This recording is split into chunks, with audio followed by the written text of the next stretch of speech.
Ya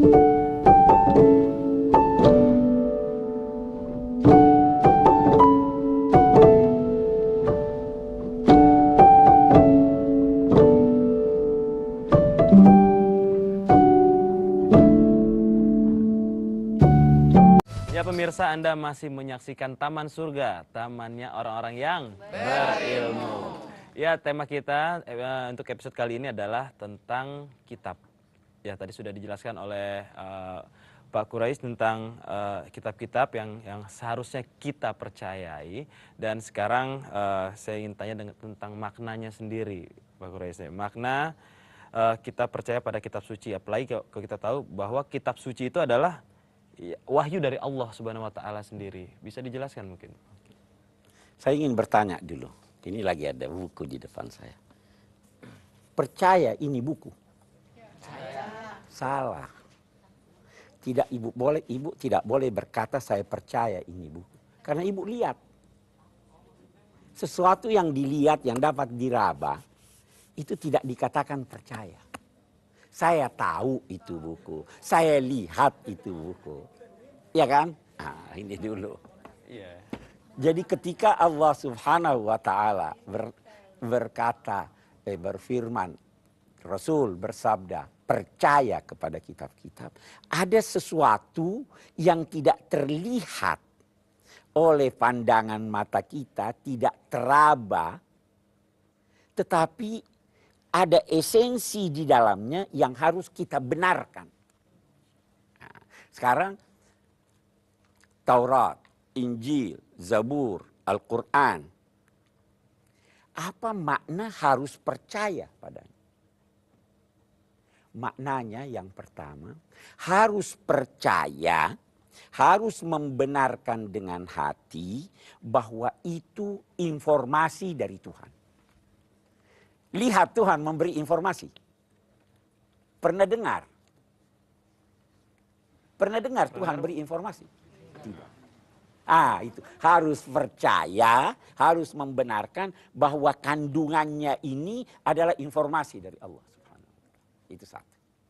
Yang kedua, informasi ini benar karena dari Allah.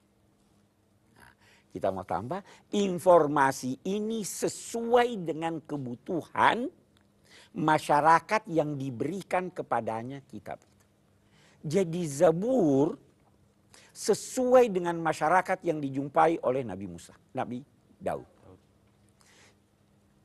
Injil sesuai dengan masyarakat yang ditemui oleh Nabi Isa. Nah, masyarakat bisa berkembang nggak? Iya, bisa. Saya beri contoh lagi. Si A sakit, dia ke dokter. Diberi obat, makan obat ini 3 kali sehari. Setelah seminggu dia datang lagi. Diperiksa oleh dokter. Bisa diganti obatnya atau tidak? Diganti obatnya. Ini sekarang kamu sudah lebih sehat. 2 kali sehari aja, tidak usah minum obat itu. Dokter menyesuaikan tuntunannya sesuai dengan keadaan masyarakat. Begini juga informasi Tuhan kepada nabi-nabi. Hai Daud, kau punya masyarakat itu begini. Ini dia kerjakan, ini dia lakukan. Berubah masyarakat, kamu nabi ini begini. Berubah lagi masyarakat. Sehingga setelah masyarakat mencapai kedewasaannya, datanglah tuntunan yang bersifat umum, itulah Al-Quran. Kandungan Al-Quran itu membenarkan yang lalu sekaligus mengoreksi. Itu makna percaya kepada kitab-kitab suci. Jadi boleh jadi sudah ada yang tidak sesuai dengan kita. Oh gitu. Iya, boleh jadi yang tidak sesuai dengan kita. Saya kira. Iya. Lalu bagaimana tentang cara Tuhan nih, cara Tuhan untuk berhubungan dengan manusia sendiri. Dalam Al-Quran, ini kita bicara wahyu sekarang, ya kan? Kitab suci itu adalah informasi, adalah wahyu yang disampaikan Tuhan kepada siapa yang dia kehendaki. Al-Quran menyatakan ada 3 cara Allah berhubungan memberi informasi pada manusia. Maka li basyarin ayyukallimahullahu illa wahyan au mi wara'i hijab au yursila rasulan fayuhi biiznihi. Allah tidak melakukan hubungan berbicara dengan manusia kecuali salah satu dari 3 cara. Yang pertama mimpi. Nabi Ibrahim mimpi menyembelih anaknya. Ya, itu wahyu, informasi dari Allah, perintah, sembelih anakmu. Au mi wara'i hijab. Dia mendengar suara, tapi dia tidak lihat Tuhan. Itu Nabi Musa. Wa kallamallahu Musa taklima. Atau dia mengutus malaikat. Itu 3 cara tuh. Dia mengutus malaikat. Wahai malaikat Jibril, sampaikan pada Nabi Muhammad ini. Bisa-bisa dia suruh malaikat yang lain. Tetapi kalau wahyu Al-Quran, itu dibawa oleh malaikat Jibril. Itu 3 cara. Orang bertanya begini, bisa enggak itu? Saya mau beri contoh. Ibu-ibu pernah tahu, pemirsa pernah tahu hipnotisme? Iya. Hah? Iya. Bagaimana itu caranya dia berhubungan? Pernah lihat besi berani? Iya, magnet. Magnet. Tahu apa yang dinamai telepati? Itu ahli-ahli ilmu jiwa, ya telepati. Hubungan dari jauh. Sayyidina Umar pernah di Madinah, lihat di jauh, di Syria sana. Dia lagi khutbah, terus berteriak, ya Sariyal Jabal, wahai Sarya naik ke gunung. Suaranya didengar di sana tanpa alat. Itu telepati. Jadi ada itu. Nah, Allah menyampaikan sesuatu dan Nabi yang menerimanya itu terus tahu, oh ini dari Allah. Saya beri contoh yang lain. Ibu biasa lapar ya, kita biasa lapar. Iya. Siapa yang beritahu ibu lapar? Perut.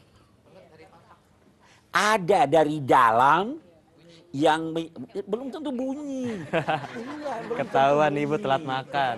Ada dari dalam terasa, saya lagi lapar, saya lagi haus. Kita tidak tahu siapa yang sampaikan itu naluri. Wahyu seperti itu. Hanya saja wahyu yang bersangkutan yakin bahwa itu Tuhan yang sampaikan. Itu sebabnya Nabi Muhammad misalnya, waktu udah tidak usah sampaikan itu. Kami berikan kamu apa yang kamu kehendaki. Apa jawaban beliau? Kalau matahari diletakkan di tangan kanan saya, ya kan? Karena yakin persis bahwa yang menyampaikan ini Tuhan yang Maha Kuasa. Itu wahyu seperti itu.